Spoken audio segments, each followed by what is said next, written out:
Malam itu, Jakarta seperti kota mati yang dipaksa hidup. Hujan turun deras membilas kaca jendela lantai 27 Hotel Bintang 5 di jantung ibu kota. Kilatan petir menyambar langit, menciptakan jeda-jeda yang memperjelas suara langkah di lorong kamar yang seharusnya kosong.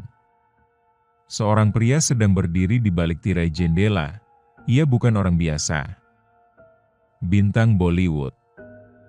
Raja romantis dari India. Shah Rukh Khan.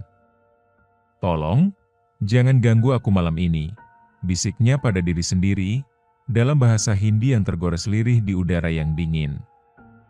Ia tak tahu, permohonannya akan ditanggapi. Tapi bukan oleh manusia. Bukan pula oleh penggemar. Malam itu, seseorang, atau sesuatu, telah menunggunya jauh sebelum ia menginjakkan kaki di kamar itu. Dan yang datang, bukan untuk minta foto, tapi untuk membawanya ke tempat yang tak bisa dijelaskan dengan kata nyata.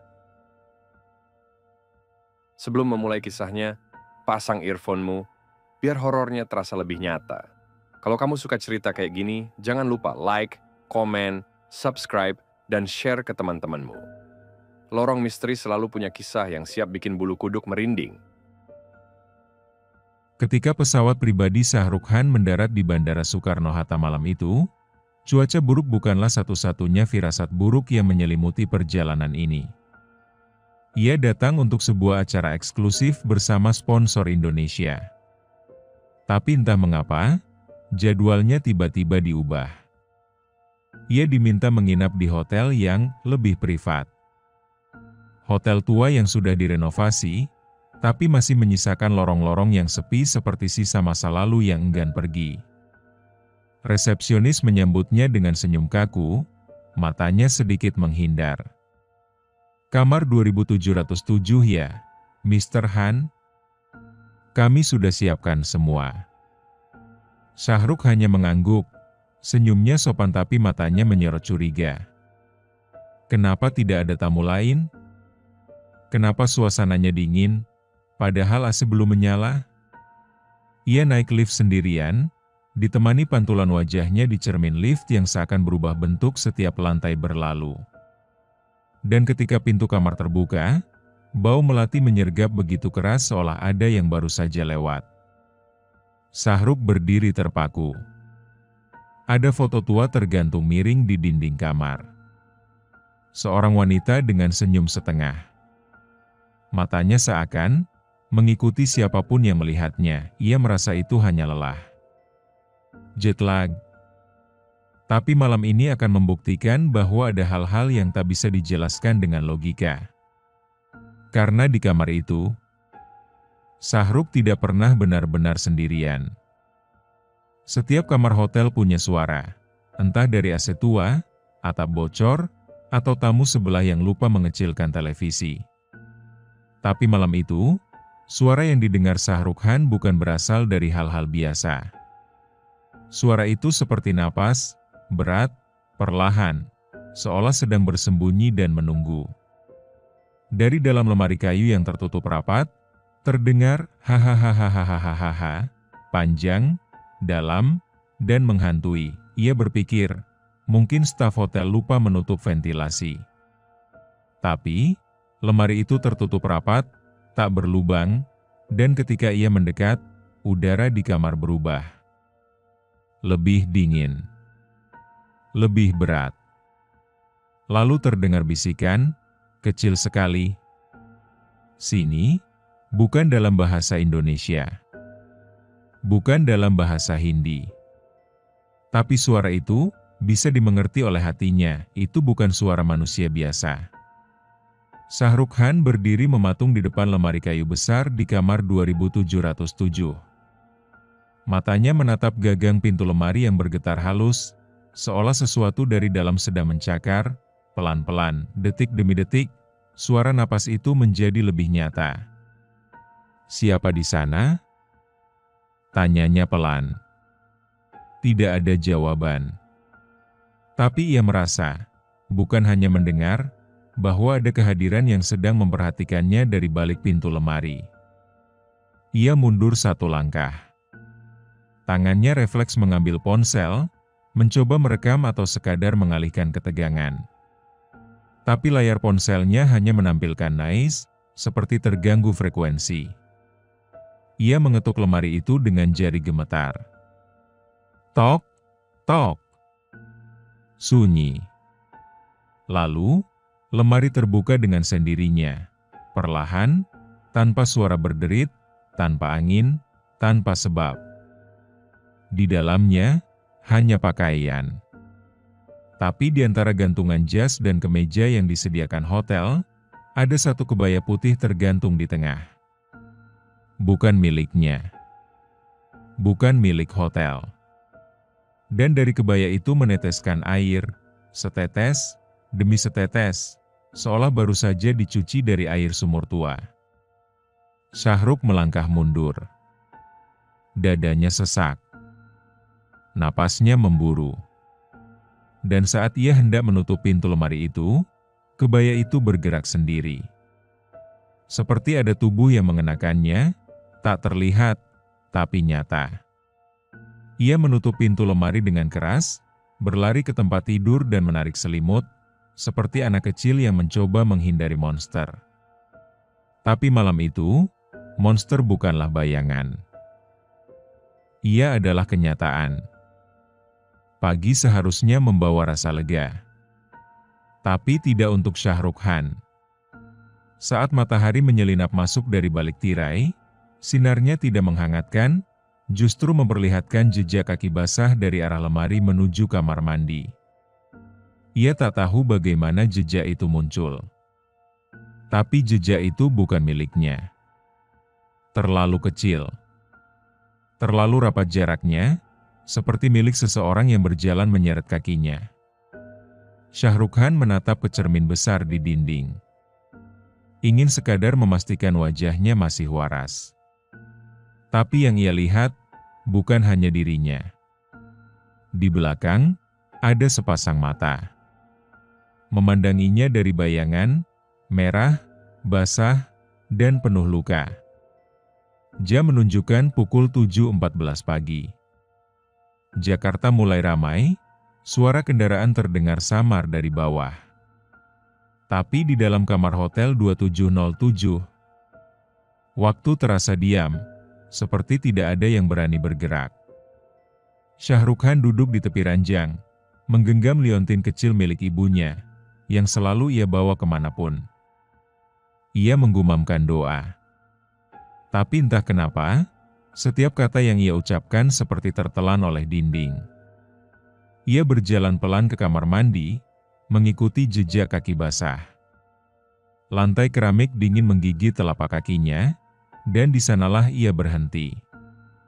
Di cermin, di balik bayangannya sendiri, ada wajah lain. Seorang wanita, pucat, rambut panjang menutupi sebagian wajahnya, bibirnya terkatup tapi darah mengalir dari sudutnya. Tapi anehnya, saat ia menoleh ke belakang, tak ada siapapun. Ia menatap lagi ke cermin. Sosok itu tetap di sana. Kali ini, tersenyum. Senyum yang bukan senyum bahagia, melainkan peringatan. Lalu dengan gerakan pelan, wanita itu mengangkat tangannya dan menunjuk ke langit-langit. Syahrukh Khan menengadah, dan darahnya membeku. Ada bekas tangan berdarah di plafon, seolah seseorang memanjat dari atas dan menatapnya semalaman. Ia berlari keluar kamar mandi, mengambil napas panjang. Tapi begitu sampai di ruang tamu kecil hotel itu, suara ketukan kembali terdengar, tok, tok, tok, bukan dari pintu depan, tapi dari cermin. Beberapa orang bilang, horor hanya datang di malam pertama. Tapi bagi Syahrukh Khan, malam kedua justru lebih sunyi, lebih dingin, lebih penuh tanda tanya yang tak terjawab. Malam itu, hujan kembali turun. Tapi kali ini, tidak membawa kedamaian. Ia duduk di kursi dekat jendela, memandang jalanan ibu kota dari lantai 27. Hingga tiba-tiba, tanpa aba-aba, Telepon kamar berdering. Pelan. Berulang. Mencekam. Saat diangkat, suara di seberang hanya berkata, "Jangan buka pintu malam ini, dia sudah datang." Pukul 22.31.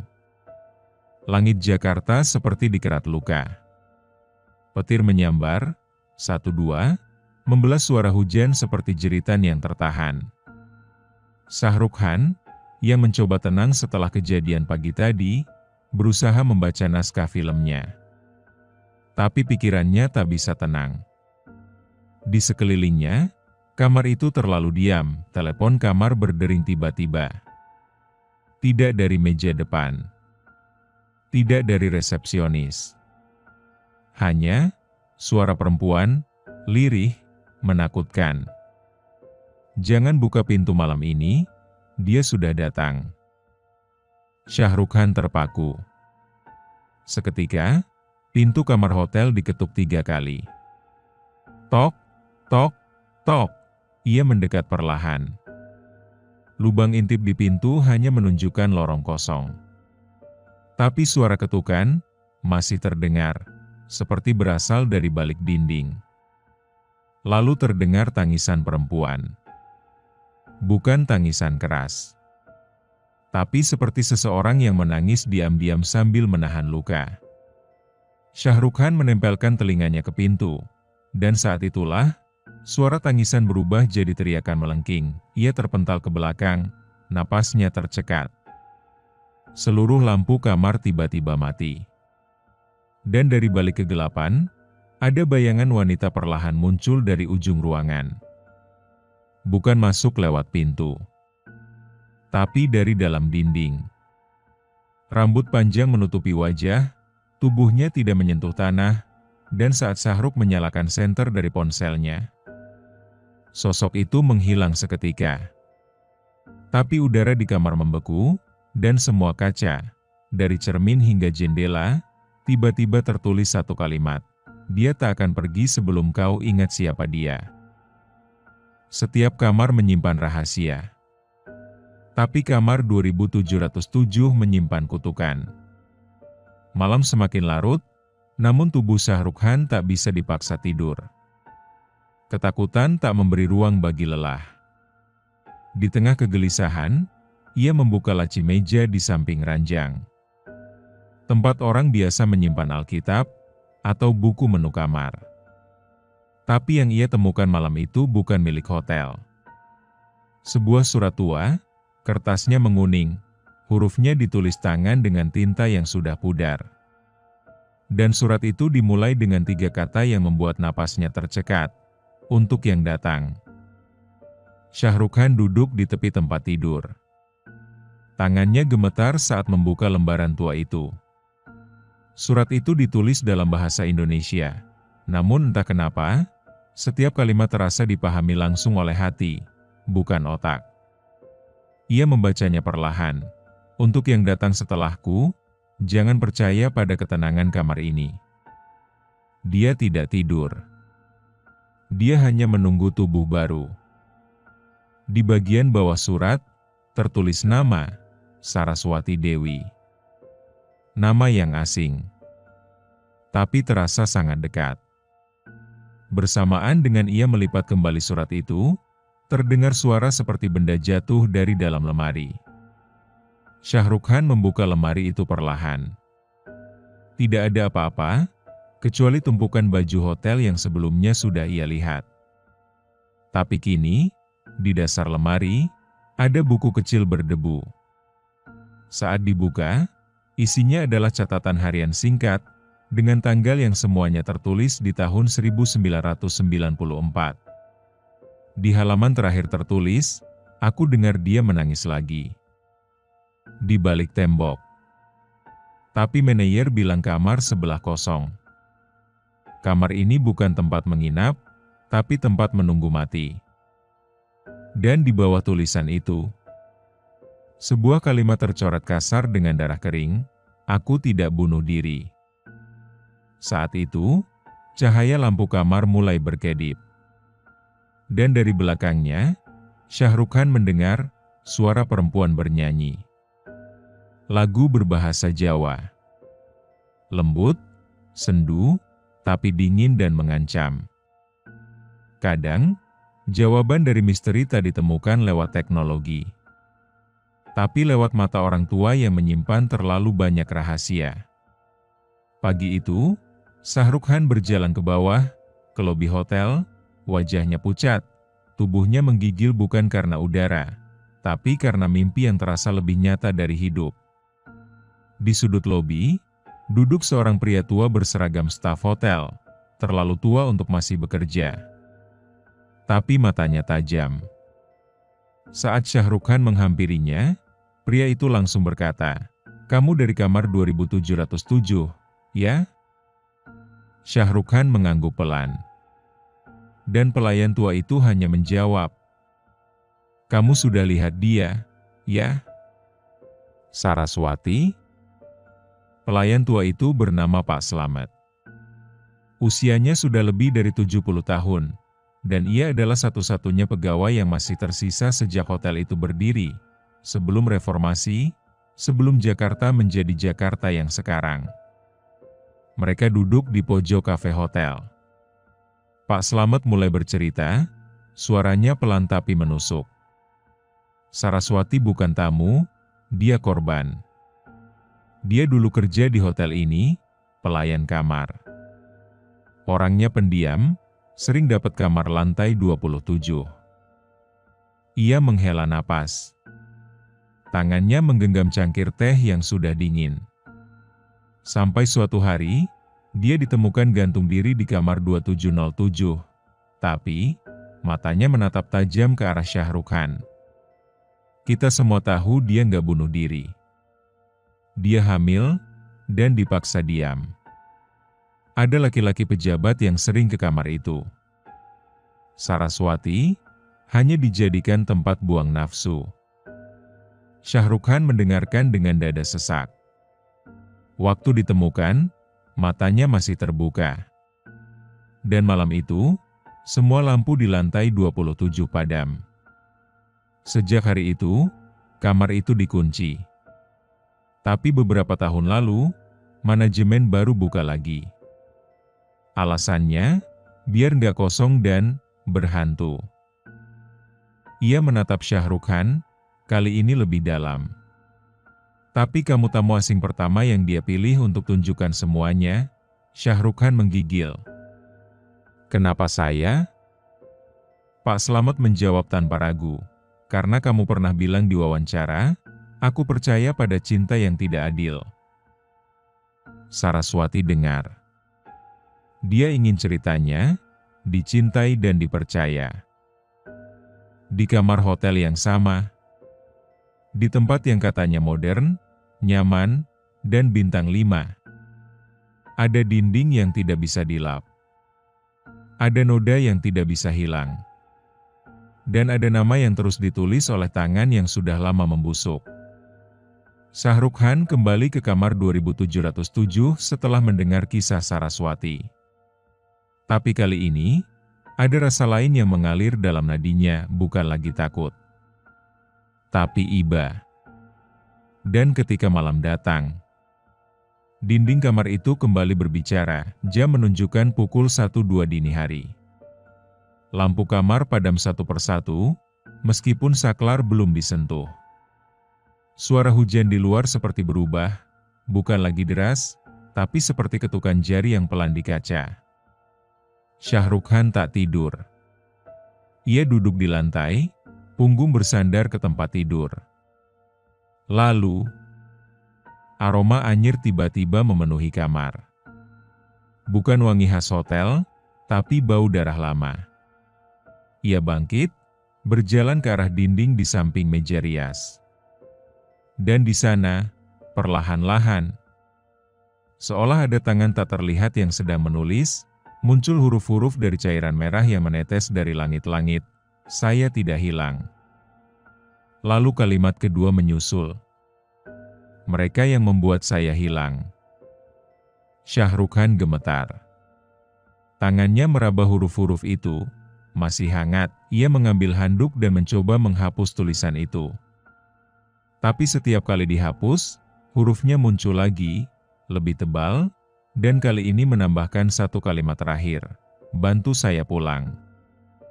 Dalam sekejap, kaca cermin di kamar memantulkan siluet Saraswati, berdiri di pojok ruangan, rambutnya meneteskan darah. Tapi dia tidak mendekat. Tidak mengancam. Hanya berdiri dan menangis. Tangannya menunjuk ke bawah ranjang.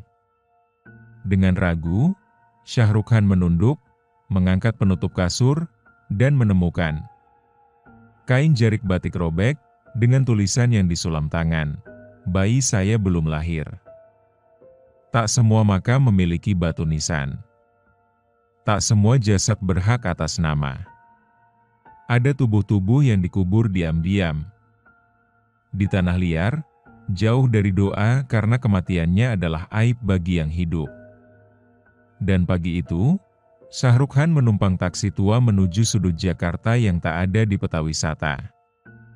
Di sana, di bawah pohon beringin, ada sebuah gundukan kecil dan sepotong kayu busuk tertulis samar, "Perempuan tidak dikenal."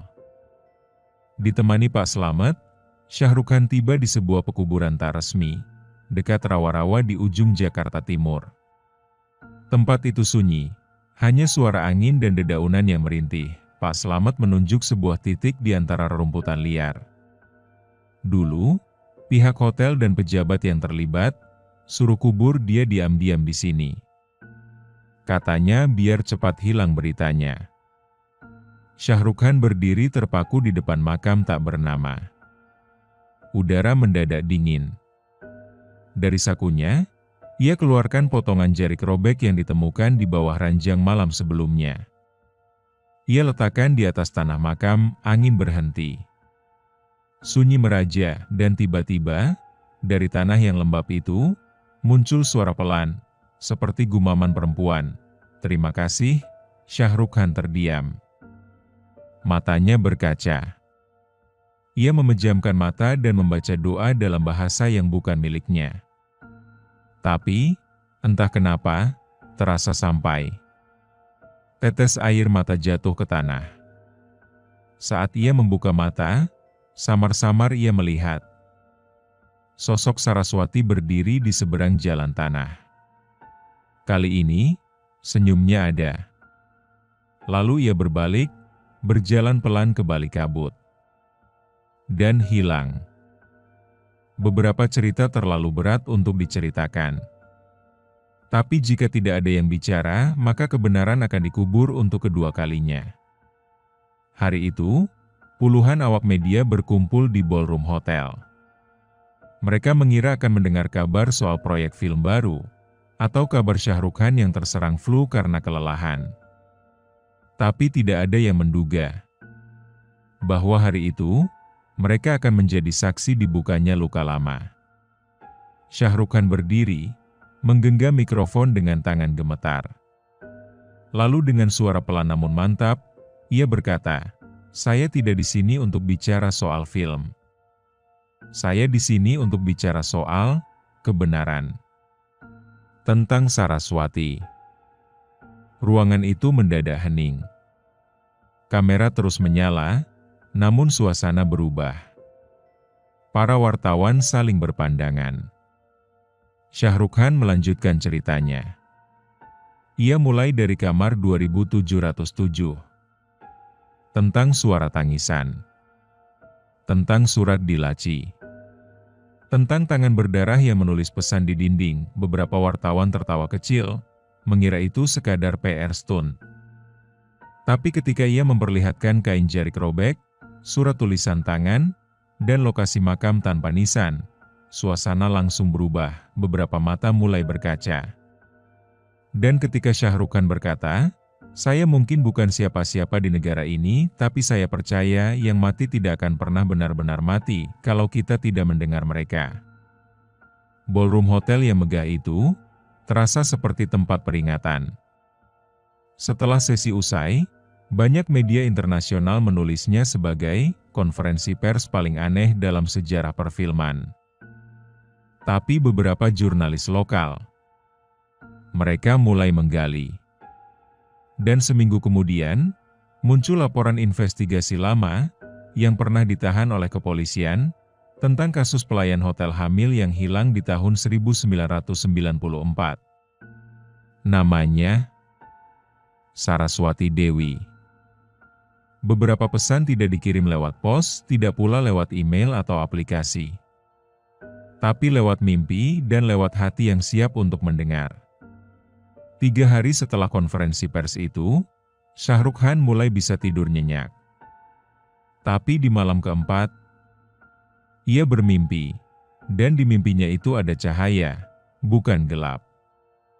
Di sana, berdiri seorang perempuan dalam balutan kebaya putih, rambutnya tak lagi berantakan, matanya tak lagi kosong. Dan ia membawa selembar surat. Dalam mimpi itu, Shah Rukh Khan berdiri di sebuah padang rumput luas. Tak ada hotel, tak ada bangunan. Hanya langit yang tenang dan angin lembut yang membawa aroma melati. Saraswati berdiri di depannya, wajahnya kini tampak muda dan damai. Ia menyerahkan surat itu tanpa sepatah kata. Ketika Shah Rukh Khan membacanya, huruf-hurufnya terasa seperti bicara langsung ke jiwanya. Terima kasih, bukan karena kamu menyelamatkanku, tapi karena kamu percaya aku pernah hidup. Anakku tak pernah lahir, tapi kamu membuat dunia tahu bahwa kami pernah ada. Jangan tangisi aku lagi. Aku bukan hantu.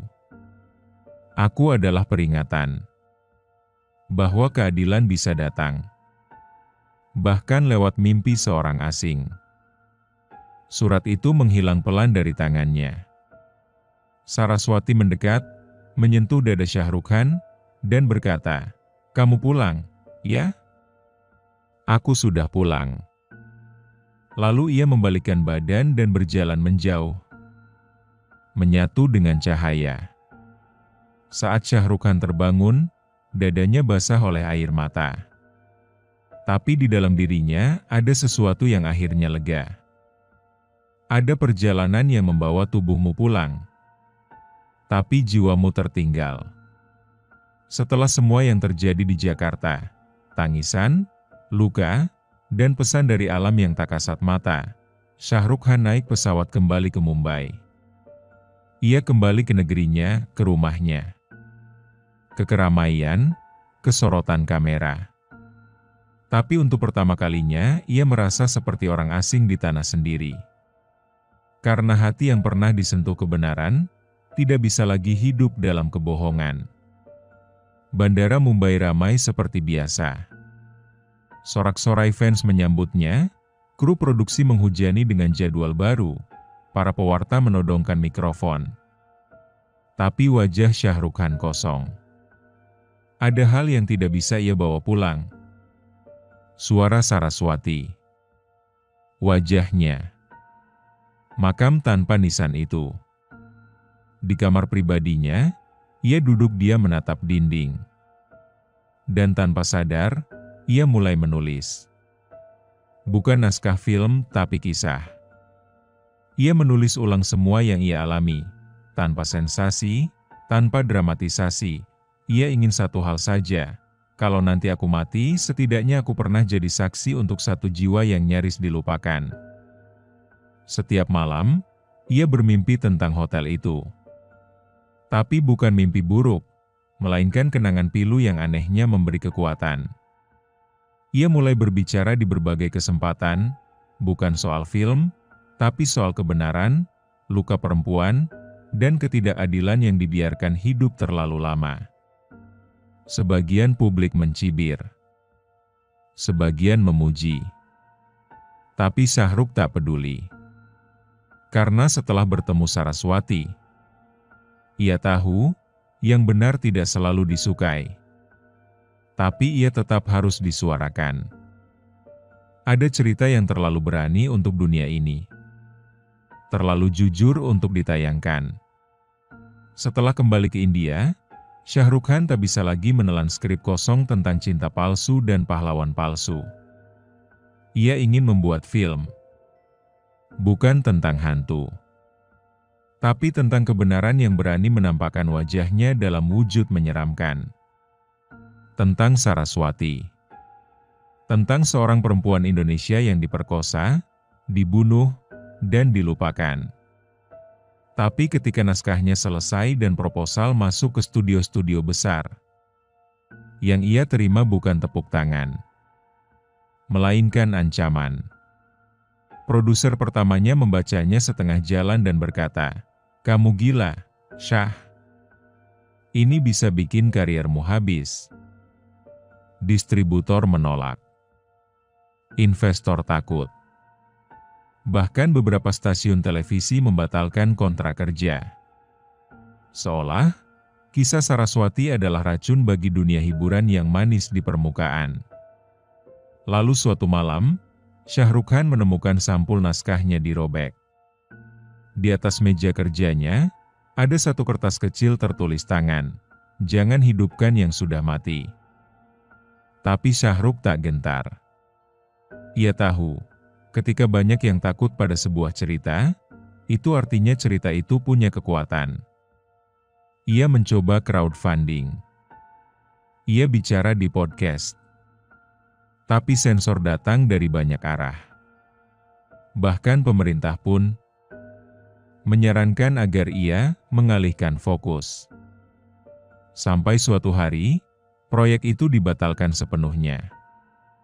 File naskahnya hilang dari laptop. Backupnya rusak. Seolah, seseorang ingin Saraswati dibungkam sekali lagi, tapi Shah Rukh Khan tahu, Saraswati tidak butuh film. Ia hanya butuh satu hal, untuk tidak dilupakan. Kadang, kita harus kembali bukan untuk mengulang, tapi untuk mengakhiri. 2 tahun setelah insiden di kamar 2707, Shah Rukh Khan kembali ke Jakarta, diam-diam, tanpa sorotan kamera, tanpa media internasional. Bukan untuk promosi film, bukan pula untuk liburan. Tapi karena ada satu janji yang belum ia tepati. Dan satu wawancara yang ingin ia berikan. Bukan untuk popularitas. Tapi untuk meninggalkan jejak terakhir. Hujan turun pelan di Jakarta. Bukan badai, hanya rintik-rintik sedih yang seolah ikut menyimpan rahasia. Shah Rukh Khan mengenakan jaket hitam dan topi. Tak banyak yang mengenali. Ia duduk di sebuah studio podcast kecil, milik jurnalis muda bernama Wina, seorang perempuan Indonesia yang dulu menulis artikel Perempuan Tanpa Nisan. Wina bertanya dengan suara gemetar, "Kenapa kembali, Syah?" Ia menatap langit-langit, menahan napas. "Karena saya masih mendengar dia menangis. Tapi kini bukan karena minta tolong, melainkan karena saya belum pamit." Dalam wawancara itu, Shah Rukh Khan tidak membaca skrip. Ia menangis. Ia menceritakan surat terakhir Saraswati. Tentang naskah yang dihapus. Tentang suara di malam hari yang memanggil. Sudah waktunya pulang. Ia bahkan membawa bunga melati dan meletakkannya di meja podcast, sebagai simbol bahwa ia tidak datang dengan tangan kosong tapi dengan doa. Setelah wawancara itu, Shah Rukh Khan menghilang dari Jakarta. Wina mencoba menghubunginya, tapi semua kontak mati. Podcast itu diunggah, dan dalam 24 jam, ditonton lebih dari 8 juta kali. Bukan karena bintang Bollywoodnya, tapi karena ceritanya menyentuh luka yang tidak pernah benar-benar sembuh di hati banyak orang. Wina menulis satu kalimat terakhir di deskripsi podcast, "Ada kisah yang tidak bisa difilmkan, tapi bisa kamu dengarkan kalau kamu cukup berani untuk merasa." Dan sejak hari itu tidak ada yang benar-benar tahu kemana Shah Rukh Khan pergi. Tidak semua jawaban datang lewat kata. Kadang, ia muncul dalam wujud yang lebih sederhana. Setangkai bunga, sepucuk surat, sebaik doa yang tak pernah terdengar tapi selalu sampai. 2 hari setelah podcast Shahrukh Khan diunggah, seorang marbot masjid kecil di Jakarta Selatan, masjid tua yang sudah hampir ditinggalkan jamaahnya, menemukan benda aneh di depan pintu. Sepiring bunga melati segar, dan sepucuk surat tanpa nama. Tapi isinya membuat tubuhnya gemetar. Masjid itu dikenal sepi, hanya dikunjungi beberapa orang tua untuk sholat subuh dan maghrib. Tapi pagi itu, Pak Roshid, marbot yang sudah 27 tahun menjaga masjid, menemukan piring keramik putih di ambang pintu utama. Di atasnya, bunga melati disusun rapi membentuk lingkaran. Di tengahnya, ada surat kecil, dilipat 3 kali. Tangannya gemetar saat membuka. Untuk siapapun yang masih percaya bahwa doa bisa menembus waktu, ini bukan permintaan. Ini pengingat bahwa jiwa yang pernah disakiti hanya bisa sembuh jika ada yang mendoakan. Saya tidak pernah dikenal, tapi pernah ada. Dan sekarang, saya hanya ingin satu hal, jangan takut bicara. Bahkan jika suara kalian seperti bisikan dari makam. Tidak ada tanda tangan. Tidak ada nama. Tapi entah bagaimana Pak Roshid menangis. Ia merasa, ini bukan sekadar surat, tapi pesan dari alam yang lebih tinggi. Kabar ini cepat menyebar. Tapi tidak lewat media besar. Hanya dari mulut ke mulut. Dari satu pesan WhatsApp ke yang lain. Konon, bunga melati itu tidak layu selama 3 hari. Dan sejak malam itu, masjid tua yang dulu sepi kembali terisi. Orang-orang datang, bukan untuk melihat hantu, tapi untuk mendoakan siapapun yang pernah dilupakan. Dan malam keempat, beberapa jamaah bersumpah melihat seorang perempuan muda duduk di saf paling belakang. Wajahnya tenang. Matanya menatap kiblat.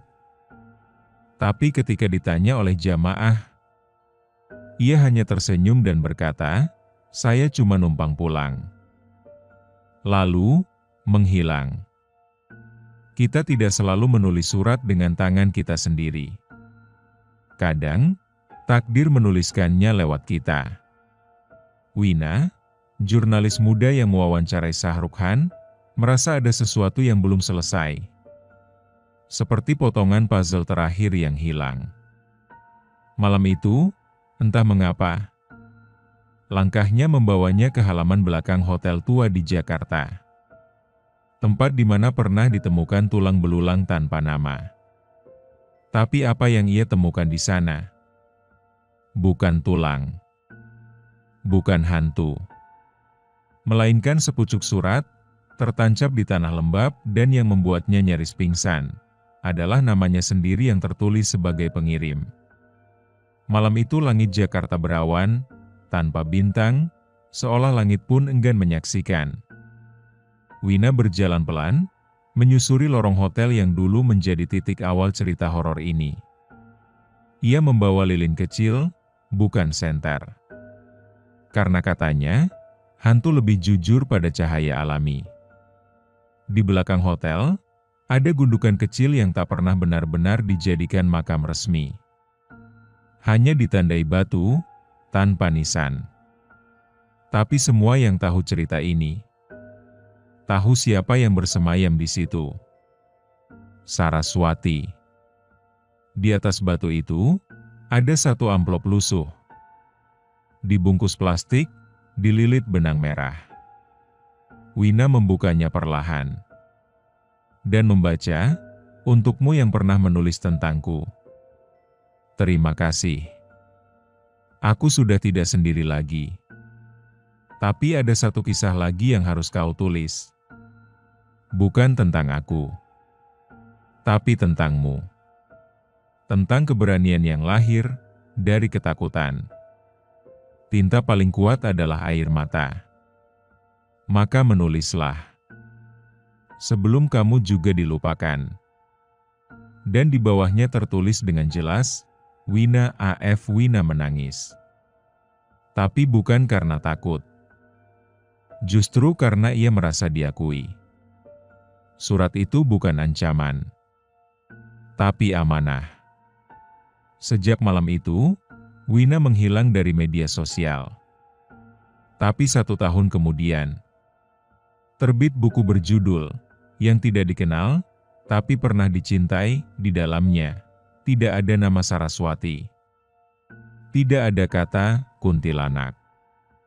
Tapi bagi mereka yang tahu, mereka tahu. Karena cinta yang pernah disakiti tidak ingin dibalas. Hanya ingin didengarkan untuk terakhir kalinya. Di dunia hiburan, panggung adalah tempat cahaya mengalahkan bayangan.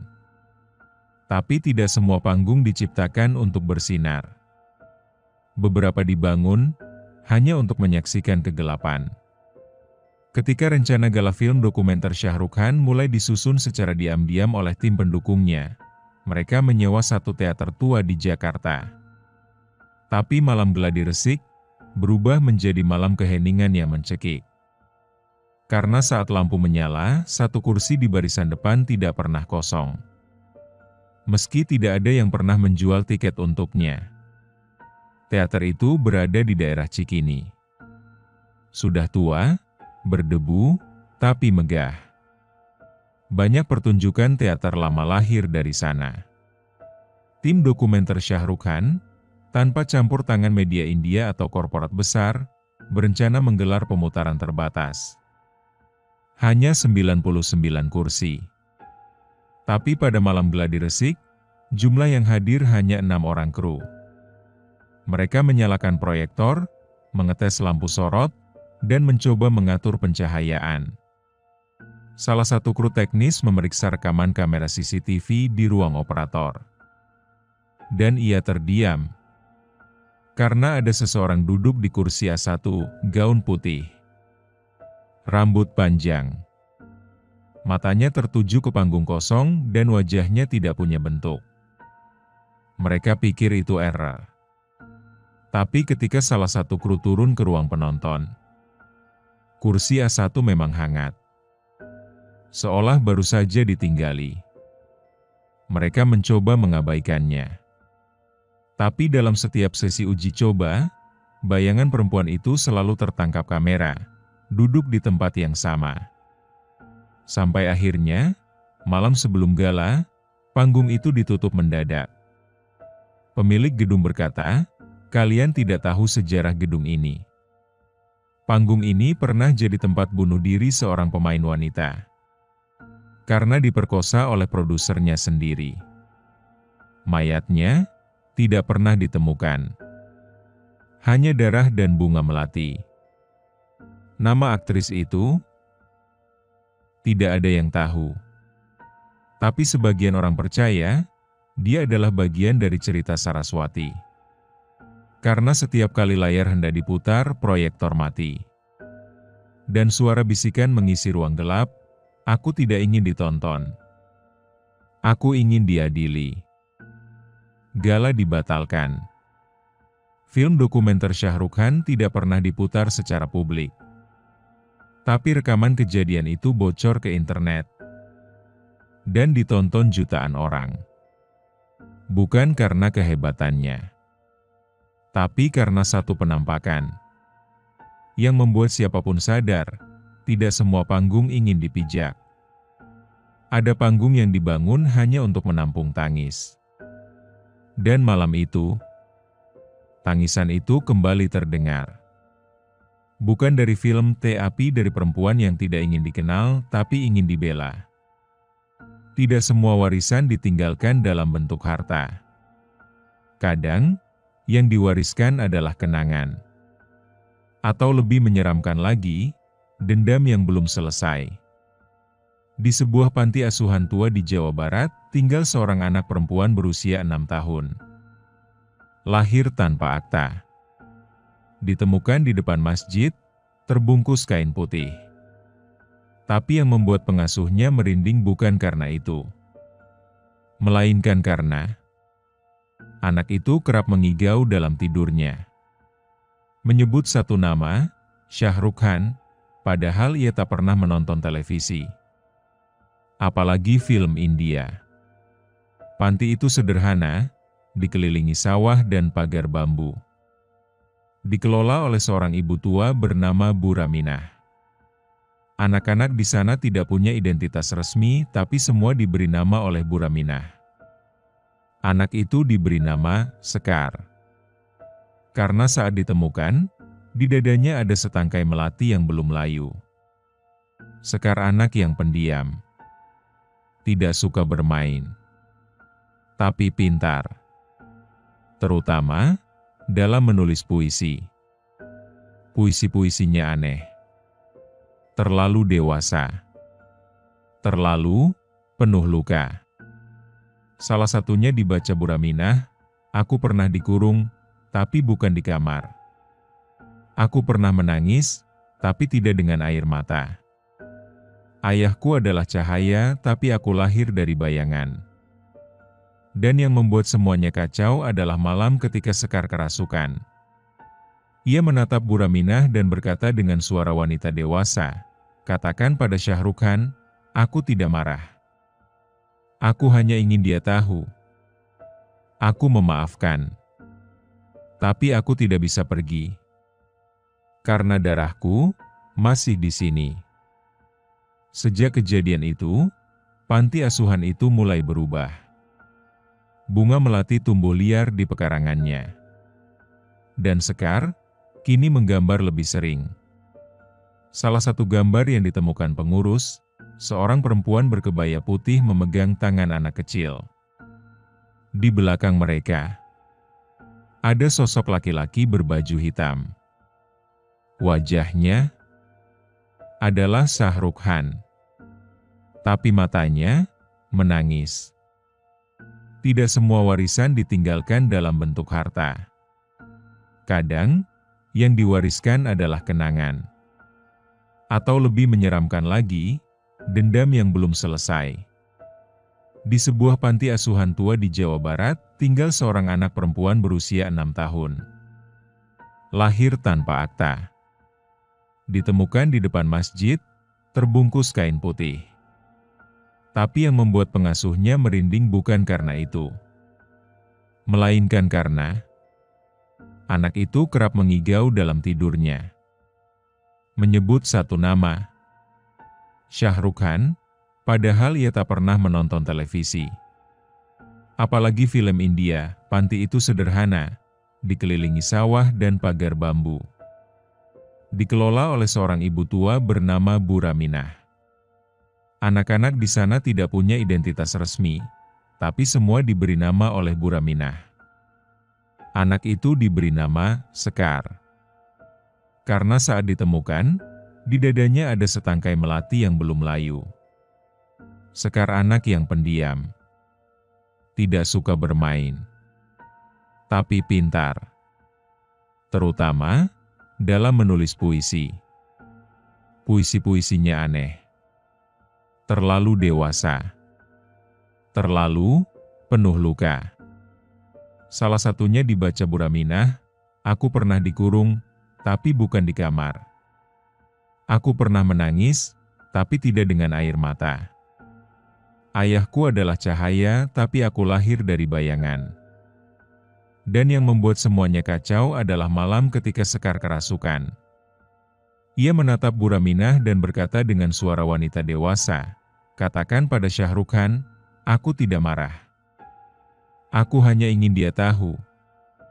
Aku memaafkan. Tapi aku tidak bisa pergi. Karena darahku masih di sini."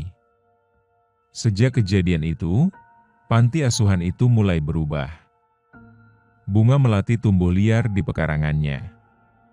Dan Sekar kini menggambar lebih sering. Salah satu gambar yang ditemukan pengurus, seorang perempuan berkebaya putih memegang tangan anak kecil. Di belakang mereka, ada sosok laki-laki berbaju hitam. Wajahnya adalah Shah Rukh Khan. Tapi matanya menangis. Tidak semua kehilangan terasa saat jasad dikuburkan. Ada kehilangan yang justru baru terasa saat kita diingatkan. Beberapa bulan setelah kejadian di Hotel Jakarta, Shah Rukh Khan kembali ke India. Ia bungkam pada media, tidak menjawab pertanyaan. Sampai suatu hari, ia menerima undangan sebagai tamu kehormatan dalam Festival Film Internasional Mumbai. Ribuan orang hadir. Kamera menyala. Tapi di antara sorakan dan gemerlap, Shah Rukh Khan hanya menatap satu kursi kosong. Kursi itu tidak seharusnya ada. Tapi ada. Dan di atasnya, setangkai melati putih. Festival itu digelar di auditorium paling megah di Mumbai. Red carpet, flash kamera, media dari seluruh dunia. Tapi Shah Rukh Khan berbeda. Ia datang sendiri. Tidak membawa pengawal. Tidak senyum pada wartawan. Ia duduk di baris depan, mengenakan setelan hitam sederhana. Saat pembukaan selesai, salah satu kru dari Indonesia, teman Wina, mendekatinya. Ia memberikan secarik amplop dan berkata pelan, "Dari Sekar." Shah Rukh Khan membukanya. Di dalamnya ada gambar. Sebuah tangan kecil memegang tangan perempuan berkebaya. Dan satu kalimat, "Terima kasih karena tidak melupakannya." Shah Rukh Khan menahan tangis. Tapi kamera menangkap matanya yang mulai berkaca. Ketika ia naik ke atas panggung untuk memberikan sambutan, ia hanya berkata, film adalah tentang cerita. Tapi tidak semua cerita ingin ditonton. Ada cerita yang hanya ingin ditinggal pergi dengan damai. Untuk seseorang di Jakarta, saya hanya bisa bilang, saya bukan pahlawanmu. Tapi aku berharap, aku bukan bagian dari lukamu. Setelah sambutan itu, auditorium senyap. Semua orang berdiri. Tapi satu kursi tetap kosong. Sampai seorang staf ingin merapikannya. Tapi ketika ia mendekat, kursi itu hangat. Dan di kursinya, tak hanya bunga melati, tapi juga sehelai rambut panjang. Mereka tidak tahu harus bilang apa. Tapi satu hal pasti, ia datang. Bukan untuk menuntut, tapi untuk mengucapkan selamat tinggal. Shah Rukh Khan tidak pernah bicara soal pengalaman itu lagi. Tapi dalam setiap filmnya setelah itu, selalu ada satu adegan yang mirip, perempuan berkebaya. Berdiri di bawah hujan, tersenyum, dan menghilang. Pagi itu, desa terlihat sama. Pohon masih berdiri. Tanah masih basah. Langit masih mendung. Tapi, tidak ada satupun suara tangis. Tidak juga tawa. Hanya diam. Sunyi yang tidak mengerikan, tapi seperti napas dalam setelah berlari jauh.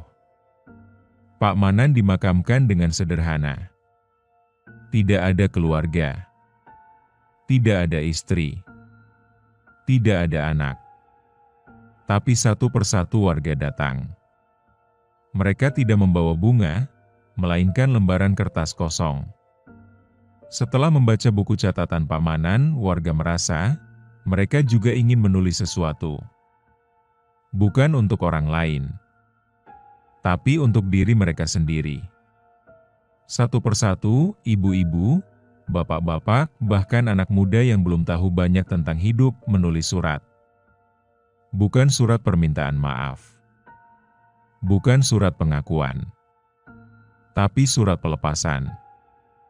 Untuk diriku sendiri.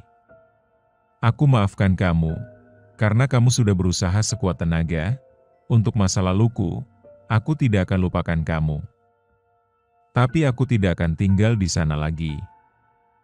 Mereka memasukkan semua surat itu ke dalam sebuah kotak kayu dan menguburnya di bawah pohon mangga tua. Tempat di mana Sari dulu suka duduk diam setiap sore. Sejak malam itu tidak ada tuyul lagi. Tidak ada suara langkah kecil. Tidak ada mimpi menyusui makhluk gaib. Tapi sesekali beberapa warga melihat bayangan anak kecil berlari di kejauhan. Ia tidak menakutkan. Tidak menyeramkan. Hanya seperti seorang anak yang sedang bermain. Bahagia. Tenang. Seolah luka di tubuhnya sudah tak ada. Cerita ini bukan tentang tuyul mencuri uang dan menyusu dari majikannya. Itu hanya simbol. Lambang dari apa yang manusia sembunyikan terlalu lama di dalam dada. Luka, dosa, penyesalan, yang kalau tidak disembuhkan, bisa tumbuh menjadi iblis paling jahat. Rasa bersalah, jangan tunggu ajal untuk memaafkan dirimu sendiri. Karena kadang satu-satunya yang bisa menyelamatkan jiwamu adalah pelukan dari dalam hatimu sendiri. Pesan moralnya adalah mengejar kekayaan dengan cara kotor.